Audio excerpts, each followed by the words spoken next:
on est de retour dans ce live 9h17 sur TV Finance. Comme chaque jour, on tente de vous donner des clés pour naviguer sur nos marchés financiers. Et dans notre trousseau du vendredi, il y a le point stratégique hebdomadaire, une séquence pour laquelle j'ai le plaisir d'accueillir Eric Galliègue, président de Valcante Expertise. Bienvenue à vous Eric, merci d'être avec nous ce matin encore. On va commencer comme chaque semaine par votre zoom chéri sur la performance comparée des indices français et américains. Bonjour. Alors la variation des marchés cette semaine, c'est à nouveau finalement une forme de stagnation, légère baisse sur les actions européennes. Bon, tout dépend du point de départ que l'on veut bien prendre, mais globalement on stationne toujours au plus haut de l'année sur les actions européennes, au plus haut historique sur les actions américaines, avec un euro qui a légèrement baissé cette semaine, à nouveau de moins 0,3%, avec un cours de l'euro inférieur à 1,18 contre le dollar. On a joué à se faire peur notamment lundi, notamment à Paris, mais très vite les hausses se sont réenchaînées. C'est une semaine quasiment pour rien. Alors il y a les marchés, il y a les facteurs qui les animent, il y a les facteurs qui agitent, qui pèsent sur cette tendance. La micro, bien sûr, on est en plein dans la saison de publication des résultats du deuxième trimestre.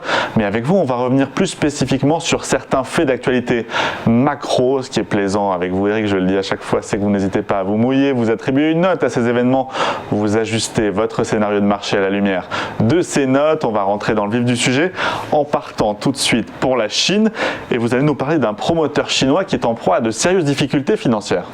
Oui, c'est la première nouvelle un petit peu négative quand même sur le marché actuellement. C'est un promoteur immobilier chinois en difficulté, donc Evergrande, qui est un grand promoteur puisqu'il a une dette de 300 milliards de dollars et donc un certain nombre de banques auraient cessé donc de financer ses partenaires. Donc c'est bien sûr quelque chose qui est inquiétant et qui montre que le succès de la Chine s'est réalisé en partie sur une bulle d'endettement qui est tout à fait considérable. Alors on continue à parler d'endettement, mais cette fois en revenant en Europe, on parle de la BCE, j'en parlais en début de cette émission.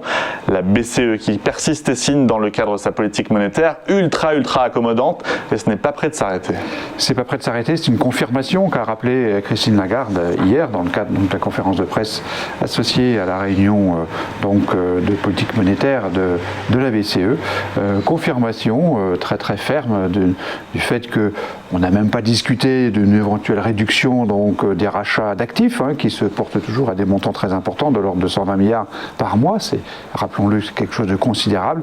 Et surtout, les taux d'intérêt, bien sûr, vont rester extrêmement bas.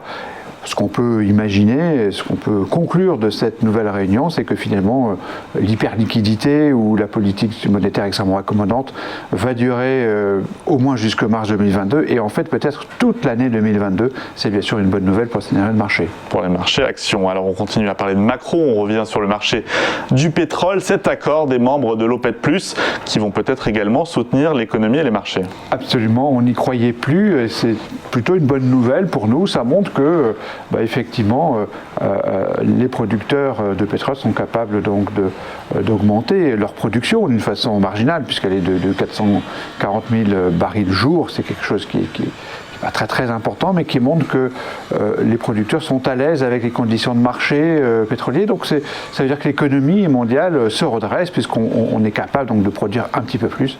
Rappelons simplement que les baisses de production sont quand même encore importantes, supérieures à 5 millions de barils jour encore aujourd'hui.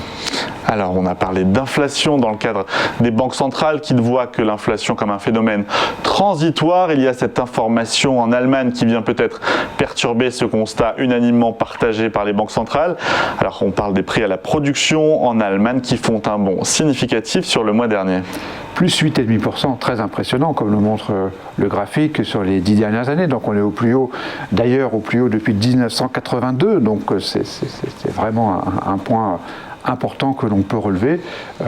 Cela montre la réalité du phénomène inflationniste, mais son phénomène transitoire à nouveau. Je crois que c'est ça, c'est le grand sujet du premier semestre 2021, c'est-à-dire est-ce que cette inflation est transitoire ou permanente?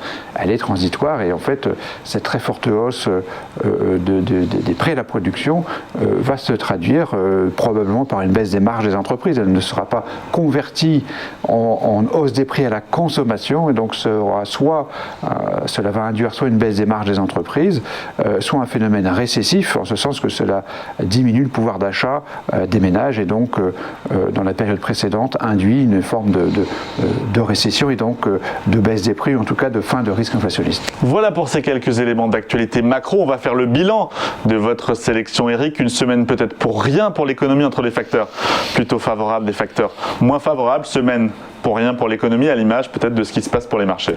Exactement, donc neutralité un petit peu de cette actualité, 2 points positifs en termes monétaires, avec la BCE qui confirme donc sa politique extrêmement accommodante, l'accord à l'OPEP qui est plutôt favorable, qui montre que la situation s'améliore quand même un petit peu, on n'y croyait plus à ce fameux accord, et puis les éléments négatifs, quand même la Chine avec ses problèmes financiers, c'est quand même 300 milliards de dollars, équivalent dollars, qui sont en difficulté avec ce promoteur chinois donc, qui n'est plus financé par les banques. Et puis le PPI allemand qui est en hausse de 8,5%, ce qui est quand même très important. Donc au total, une actualité neutre. Alors comment on traduit tout ça sur votre scénario d'investissement maintenant? Alors on a rehaussé l'ensemble de nos bornes d'intervention d'allocation d'actifs. Nous sommes aujourd'hui investis en gros entre 6 450 et 7 000 points à peu près. Donc nous proposons à nos clients investisseurs de long terme d'être investis normalement, sachant qu'on a eu des velléités à surpondérer des actions dans les creux qu'on a vécu, notamment lundi, puisqu'on était passé en dessous de 6 450. Donc dès qu'on passe en dessous de 6 450, on revient plus fortement sur les actions. Bien, merci à vous Eric Galliègue pour votre recommandation. Vous vous engagez, on aime ça, Eric Galliègue, président de Valcant Expertise, comme chaque vendredi un peu aux alentours de 9h15 pour ce point hebdomadaire et surtout stratégique. Merci encore et à la semaine prochaine. Dernière émission de la saison. Vous ne bougez pas, on se retrouve juste après cette très courte pause. Dernier détour par la Bourse de Paris, à tout de suite.